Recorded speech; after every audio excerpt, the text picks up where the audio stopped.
10 قضايا وافق عليها المجلس كما اقترضها اللجنة، وتتعلق بسن الزواج وبشهادة الشاهدين المسلمين في الخارج وبالنيابة الشرعية المشتركة واعتبار العمل المنزلي مساهمة في ثروة الزوج ووجوب نفقة الزوجة بالعقد والعمرة الإجبارية للسكنى للزوج الباقي حيا ومرتبة ديون الزوجين المتعلقة بالأموال المكتسبة وبقاء حضانة المرأة التي تزوجت والمتعة للأمرة طالبة التطليق والمساواة بين الأبناء والبنات في استحقاق الوصية الواجبة مهما نزلوا. هذه المسائل 10 التي وافقت فيها لجنة الإفتاء المجلس العلمي الأعلى على ما اقترحته اللجنة. وهناك 3 مسائل أعطت فيها اللجنة حلولا بديلة توافق الشرع وتحقق المطلوب ومن الأفضل الأخذ بها، ويتعلق الأمر بنسب الولد خارج الزواج، وهو جواب يعطي حلا بديلا هو تحميل الأب كالأم المسؤولية عن حاجيات الولد دون إثبات النسب، لأن ثبوت النسب يخالف الشرع والدستور ويؤدي إلى هدم مؤسسة الأسرة وخلق أسرة بديلة. والوصية للوارث إذا لم يجزها باقي الورثة، والجواب هو حل بديل يتمثل في الهبة عوض الوصية وعدم اشتراط الحيازة الفعلية. والمسألة الثالثة إلغاء التعصيب في حالة ترك البنات دون الأبناء، والجواب البديل هو الهبة للبنات وعدم اشتراط الحيازة الفعلية. وهنالك مسألتان أعطت فيهما اللجنة حلولا بديلة توافق الشرع وتحقق المطلوب، ويمكن لولي الأمر أن يقرر فيها ما يراه محققا للمصلحة. ويتعلق الأمر بالتوارث بين الزوجين مختلفي الدين. الجواب يعطي حلا بديلا هو أنه يمكن لكل منهما أن يوصي أو يهب للآخر بإرادته وعدم اشتراط الحيازة الفعلية، ويمكن الإشارة إلى ذلك بشكل صريح في المادة 332 مباشرة بعد المنع. ويمكن لولي الأمر أن يفرض تنزيلا واجبا لأحد الزوجين للمصلحة. المسألة الأخرى هي التوارث بين الكافل والمكفول أو التنزيل الواجب، والجواب يعطي حلين بديلين هما يمكن لكل منهما حيازة المال في حالة عدم وجود ورثة وتنازلت الدولة عن الإرث، ويمكن لكل منهما أن يوصي أو يهب للآخر بإرادته وعدم اشتراط الحيازة الفعلية. ويمكن لولي الأمر أن يفرض تنزيلا واجبا للمكفول بمقتضى القانون إذا رأى في ذلك مصلحة. وهنالك مسألة لا يمكن تجاوز رأي اللجنة فيها إلا بقرار من ولي الأمر باعتبار المصلحة، وتتعلق بإدراج شرط موافقة الزوجة الأولى في التعدد. والجواب لا يستجيب لمشروعية إدراج شرط الموافقة في التعدد، ويمكن لولي الأمر أن يقرر إدراج شرط موافقة الزوجة الأولى في التعدد. هذا فيما يتعلق بمضمون الجواب المرفوع لأمير المؤمنين أعزه الله. فقد قدمت الهيئة 139 مقترح تعديل شملت الكتب ال7 للمدونة. وهكذا فإن من بين ما تم اعتماد تأسيسها على مقترحات الهيئة والرأي الشرعي للمجلس العلمي الأعلى يمكن الإشارة على الخصوص إلى ما يلي. أولا، إمكانية توثيق الخطبة واعتماد عقد الزواج لوحده لإثبات الزوجية كقاعدة، مع تحديد الحالات الاستثنائية لاعتماد سماع دعوى الزوجية، وتعزيز ضمانات زواج الشخص في وضعية إعاقة، مع مراجعة للإجراءات الشكلية والإدارية المطلوبة لتوثيق عقد الزواج. ثانيا، إمكانية عقد الزواج بالنسبة للمغاربة المقيمين بالخارج دون حضور الشاهدين دون حضور شاهدين المسلمين في حال تعذر ذلك. هذا كان مطلب المهاجرين، عفوا مغاربة العالم، معذرة. ثالثا، تحديد أهلية الزواج بالنسبة للفتى والفتاة في 18 سنة شمسية كاملة، مع وضع استثناء للقاعدة المذكورة يحددها فيها سن القاصر في 17 سنة، مع تأطيره بعدة شروط تضمن بقائه عند التطبيق في دائرة الاستثناء. لا يجوز الزواج أقل من 17 سنة الآن، 17 سنة. رابعا، إجبارية استطلاع رأي الزوجة أثناء توثيق عقد الزواج حول اشتراطها عدم التزوج عليها من عدمه، والتنصيص على ذلك في عقد الزواج. وفي حال اشتراط عدم التزوج عليها فلا يحق للزوج التعدد وفاء منه للشرط. الله سلامتكم. وفي حال إذا سمحتوا، وفي حال غياب هذا الاشتراط فإن المبرر الموضوعي الاستثناء للتعدد سيصبح محصورا في إصابة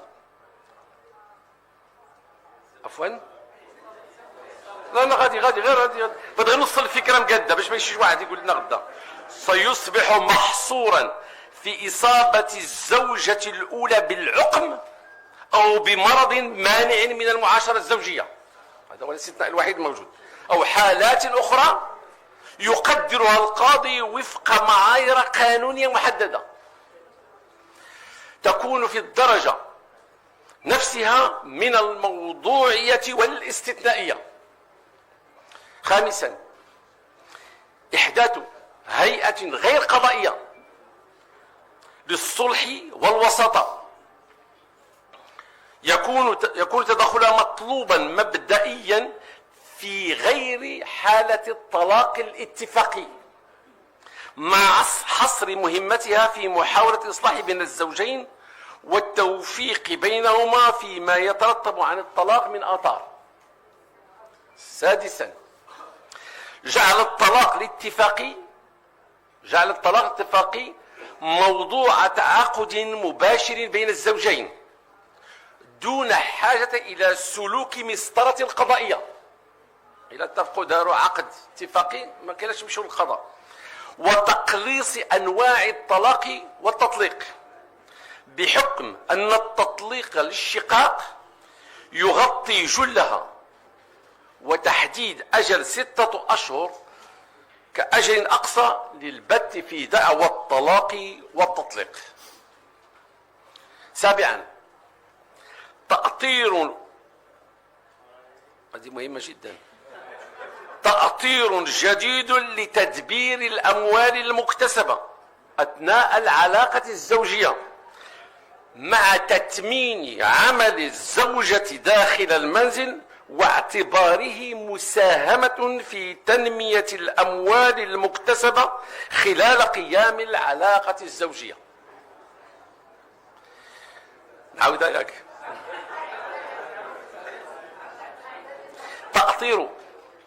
تأطير جديد لتدبير الأموال المكتسبة أثناء العلاقة الزوجية، نتحدث عن الأموال المكتسبة أثناء العلاقة الزوجية، مع تتمين عمل الزوجة داخل المنزل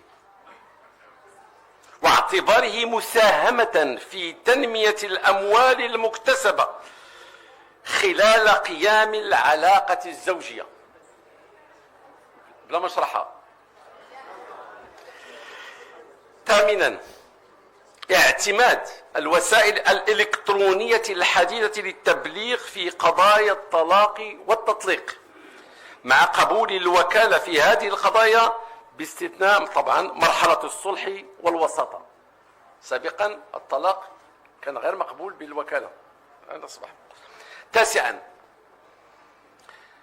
وهذا الموضوع التاسعا إلى خلقت واحد تاع النقاش، اعتبار حضانة الأطفال حقا مشتركا بين الزوجين أثناء قيام العلاقة الزوجية، مع إمكانية امتداده في حال الاتفاق بعد انفصام العلاقة الزوجية، وتعزيز الحق في سكن المحظون، بالإضافة إلى وضع ضوابط جديدة فيما يخص زيارة المحظون أو السفر به.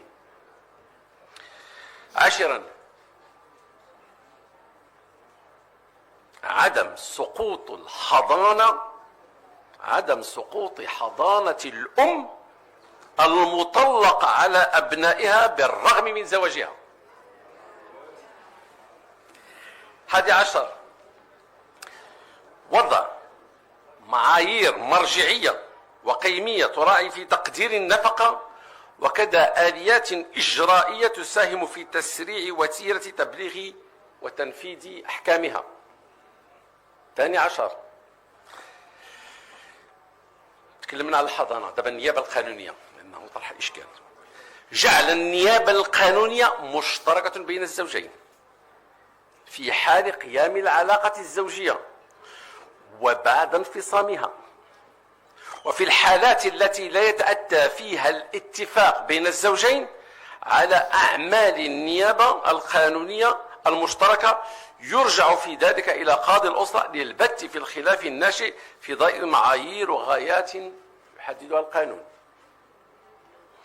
13، تحديد الإجراءات القانونية التي يتعين على المحكمة سلكها من أجل ترشيد القاصر وتعزيز الحماية القانونية لأمواله، وفرض الرقابة القضائية على التصرفات التي يجريها وليه أو وصيه أو المقدم عليه. 14، حق الزوج أو الزوجة بالاحتفاظ ببيت الزوجية في حالة وفاة الزوج الآخر وفق شروط يحددها القانون.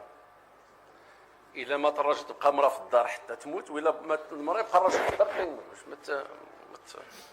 ما يخرجوهاش للشارع. 15، تفعيل مقترح المجلس العلمي الأعلى بخصوص موضوع إرث البنات. القاضي بإمكانية أن يهب المرء قيد حياته ما يشاء من أموال للوارثات، مع قيام الحيازة الحكمية مقام الحيازة الفعلية. هذا خصو الشرح، لأنه الهبة لا تقوم إلا إذا كانت الحيازة، غالبا تكون قاصر ليس لها الحيازة، من حيث يجوز العرف يقول هذيك الهبة باطلة لأن لم تتم الحيازة. دابا لم تعد في الحقيقة مطلوبة الحيازة، إذا كانت الهبة من حيث يموت الواهب تاخذ لا توهب لها، كتاخذ المحل واخا كانت قاصر بعد ما تولي عندها معناها الهبة لم تعد مرتبطة بالحيازة فيما يخص الأبناء والبنات. وكثير من الآباء كيهيبوا الأبناء ديالهم، كيموت البنت كتكون مازال ما وصلت كتسقط من طرف الورثة لأنه ما كانتش الحيازة ولا إلى شيء من القبيل. هادشي كله غيجي على طريق نصوص قانونية، لأن العمل يلاه بدا ماشي كمل. دابا من بعد هادشي غادي نمشيو باش نديروا نصوص قانونية شرعية وتمشي للبرلمان ويناقشوها في البرلمان وتناقشها في الأمانة العامة للحكومة وتناقشها عند السيد رئيس الحكومة في الجلسة الحكومي ونمشيو للبرلمان، ومن هنا لتما تكون نقاش حتى نحفظوا هادشي. 16، فتح إمكانية الوصية والهبة أمام الزوجين في حالة اختلاف الدين. لا يرث مسلما كافرا، دابا عنده الحق يدير الهبة أو الوصية. وبالنظر إلى أن الأمر يتعلق بمراجعة عميقة لمدونة الأسرة، فسيتم تبني صياغة بعبارات حديثة من خلال استبدال بعض المصطلحات، سيما إذا توقف العمل بها في منظومتنا القانونية والقضائية. هناك بعض المفردات والمصطلحات كتعتبرهم المرأة إهانة لها، المتعة شي حاجة من هذا القبيل، خصنا نقلبوا داخل الفكر داخل اللغة على كلمات ترقى بالاحترام الواجب للمرأة نوصلوا لها. السيدات عفوا السيدات والسادة، أما فيما يتعلق بالمقترحات ذات الصبغة العامة الهادفة إلى مواكبة هذا الإصلاح فتهم على الخصوص. نسخة من هذا الخطاب راه كاين، غيوزعوا لكم الصحفيين ياخذوه من عندهم. أولا، توفير الموارد البشرية المؤهلة والكافية للاطلاع بقضايا الأسرة من قضاة وأطر مع ضمان تكوين المتخصص المستمر. ثانيا، مراجعة المساطر والإجراءات في قضايا الأسرة مع وضع دليل عملي ومرجعي للمدونة.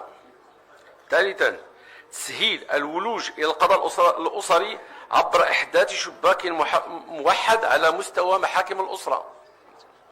رابعا، تأهيل المقبلين على الزواج من خلال توعيتهم بالحقوق والواجبات المترتبة عن الزواج مع إقرار سياسة عمومية مواكبة للموضوع. خامسا، دراسة، هذا مهم جدا، الموضوع مهم جدا، شحال احنا ناقشناه، دراسة إمكانيات إحداث سجل وطني تسجل فيه عقود الزواج والطلاق. السيدات والسادة، لقد حرص جلالة الملك نصره الله من خلال إشرافه على كل مراحل هذا الإصلاح على أن يحيطه بكل فضائل المشاركة والتملك، وذلك بتوفير إطار للتوافق البناء القادر على إدماج مساهمة الجميع كل من موقعه بالشكل الذي يؤدي إلى استمرار غايات التجديد والتطوير والاجتهاد التي عبرت عنها مدونة الأسرة لحظة وضعها سنة 2004، وبما حظيت به من ترحيب وتنويه وطني ودولي، مشدد على تمييز منهج المملكة في الإصلاح المبني على الثبات والتدرج والتراكم ووسطية واعتدالية مرجعيتها الدينية السمحة، وقدرة أدوات الاجتهاد المبدع على خلق التوفيق بين مقاصد الشريعة وبين التطورات المسجلة على مستوى الحقوق والحريات.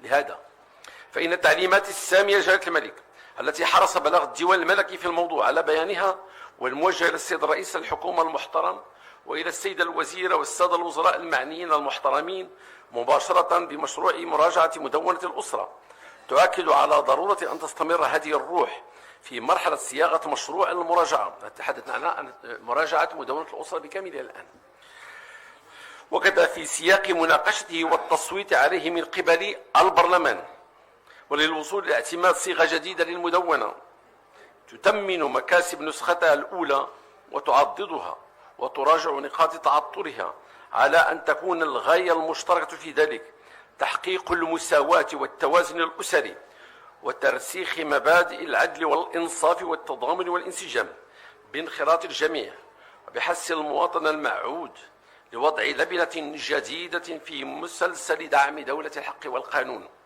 وبناء المجتمع الديمقراطي الذي يقود بحزم وعزم جلالة الملك محمد السادس نصره الله وأيده. والسلام عليكم ورحمة الله تعالى وبركاته. لا يمكن فهم خلفية هذا الاستفتاء من قبل أمير المؤمنين والموجه إلى العلماء إلا بالإشارة إلى بعض الأمور تنبغي الإشارة إليها، ولا سيما بحضور هذا الزخم من الإعلام الدولي الوطني والدولي، وتتعلق بالنظام المغربي وخصوصية هذا النظام. الأمر الأول أن هذه العلاقة بين إمارة المؤمنين والعلماء مبنية على البيعة الشرعية، والبيعة الشرعية كما نعلم البيعة، كلمة البيعة يعني مشتقة من الفعل باع، فما الذي بيع ومن باع ومن اشترى.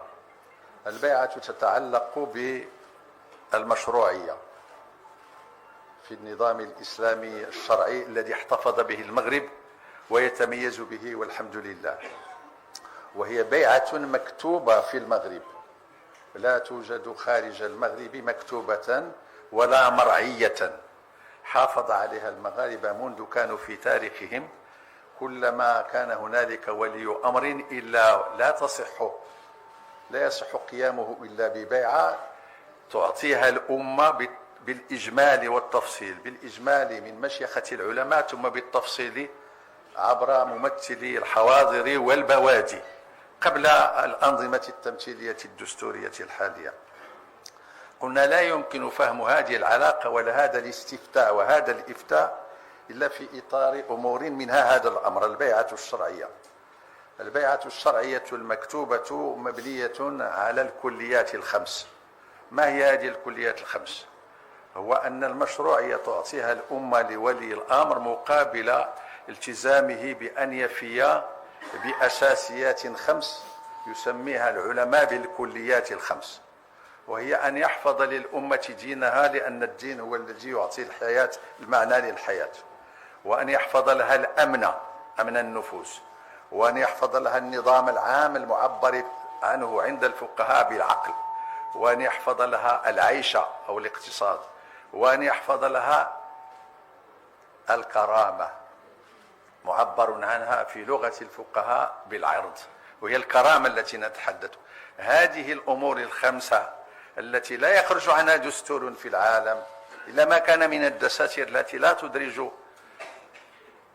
يعني حفظ الدين. الأمور الأربعة لا يخرج معها بالتفصيل أي دستور من دساتير الحاجيات الإنسانية والحقوقية في العالم. يلتزم، تعطاه البيعة مقابل التزامه، أي باجتهاده في هذه الأمور، لا بوصول فيها إلى الكمال والمثالية، لأن الله تعالى في القرآن الكريم بين لنا هذه الواقعية التي ينبغي أن يعيش فيها الإنسان وضرورة سعيه إلى الكمال. واقعيته واقع اختلاف الأرزاق واختلاف الاجتهادات. إذن هذا هو الأمر الأول، أن النظام المغربي مبني على البيعة بهذا المعنى، لذلك وهذا يحدد مكانة العلماء فيه، ولا سيما بحفظ الدين. فولي الأمر ينشئ يعني مؤسسة العلماء أو مشيخة العلماء كما كانت تسمى في التاريخ، لأنها تساعد وهي الوسيط بينه وبين الأمة فيما يتعلق بتأطير الدين. والأمر الثاني أن هذه المؤسسة العلمية الموروثة وارثة المشيخة العلمية موجودة في وقتنا الحاضر، وقد أولاها مولانا أمير المؤمنين العناية الكاملة، وهي الآن تتمثل في المجلس العلمي الأعلى الموجود، وهو الذي يرأسه أمير المؤمنين، ويتكون من أعضاء يعينهم ومن رؤساء المجالس العلمية المحلية التي يبلغ عددها 82 مجلسا بحسب العمالات والأقاليم، وفي كل مجلس يوجد رئيس و12 عضوا، منهم على الأقل 4 من العالمات. والأمر الثالث أن الفتوى من جهة العلماء قائمة على الاجتهاد، وبالنسبة للترجمة يمكن أن يترجم الاجتهاد ب un effort de raisonnement légal.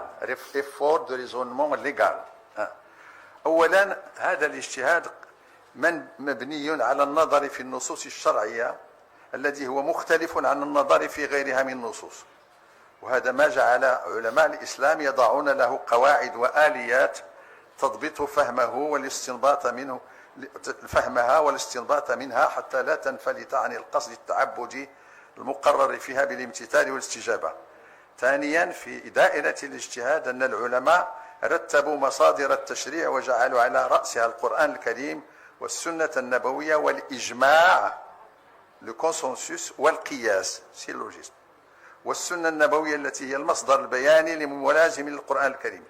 ثالثا أن العلماء ميزوا في النصوص الشرعية بين القطعية والظنية، فالدليل القطعي هو الذي يفيد العلم اليقيني ويشمل الآيات القرآنية القطعية الدلالة، الأحاديث النبوية القطعية الثبوت وهي المتواترة. ثم إن العلماء عرفوا الاجتهاد في الاصطلاح الشرعي وحددوا مجال الاجتهاد في ما لم يرد فيه نص من الكتاب والسنة ولم ينعقد فيه إجماع. الآيات القرآنية ظنية الدلالة، الأحاديث النبوية ظنية الثبوت والدلالة معا. ثم اعتبار المصلحة المرسلة، وهي كما عرفها العلماء المصلحة التي لم يرد في الشرع ما يدل على اعتبارها ولا ما يدل على إلغائها. ونعلم أن أمير المؤمنين عزه الله في سنة عندما وقع تجديد في المجلس العلمي الأعلى سنة 2004 طلب من العلماء أن يعطوه فتوى، أن تكون الفتوى الأولى للمجلس العلمي الأعلى في موضوع المصلحة المرسلة. فوضعوا فتوى يعني منشورة ومترجمة، وفي آخرها يفوضون له، يضعون له العلاقة بين العلماء وإمارة المؤمنين وهي علاقة العلم والنصح، وأن الأمر في الأخير مفوض لأمير المؤمنين. أصل هذا التفويض هو أن أمير المؤمنين إمام الأمة الأعظم وولي أمرها، يتخذ كل ما يراه مناسبا لحماية الدين الملة ولسياسة الدنيا به ولحفظ وحدة الأمة ورعاية مصالحها ودرء المفاسد عنها. في الجواب فيما يتعلق بمدونة الأسرة، الجواب يبدأ بقضية أسس الإفتاء والاجتهاد وينتهي بقضية التفويض بعد أن سرد الرأي في الأمور المطروحة عليه. الأمر الرابع الذي يجمل التذكير به في هذا المقام هذا الذي ورد في نهاية الفتوى من تفويض العلماء لأمير المؤمنين، أي على أساس المصلحة المرسلة. وأمير المؤمنين عزه الله في هذا الأمر وإن فوض له الأمر لم يخالف أي شيء مما ذكره العلماء ونصوا عليه، فهو يحملهم المسؤولية الكاملة في ذلك، ويعطيهم المسؤولية والحرية وفي نفس الوقت الثقة، كما جاء في تنويه عزه الله بمجهودهم في كلمة جلسة الأمس. الأمر الخامس هو أن دور العلماء لا ينحصر في الإفتاء، بل هو في الأساس مجهود تبليغي تخليقي، لأننا نتحدث عن الحالات الاستثنائية وعن الحالات الحقوقية. والحالة أن العلاقة بين الزوج والزوجة كما نص عليها القرآن هي علاقة بالمعروف، علاقة معروف.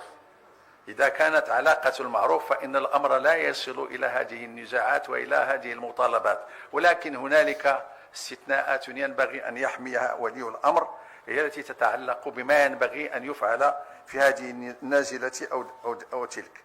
ومن هذا التخليق المطلوب من العلماء الحرص على العلاقة بين الرجل والمرأة التي بناها القرآن على المعاشرة بالمعروف.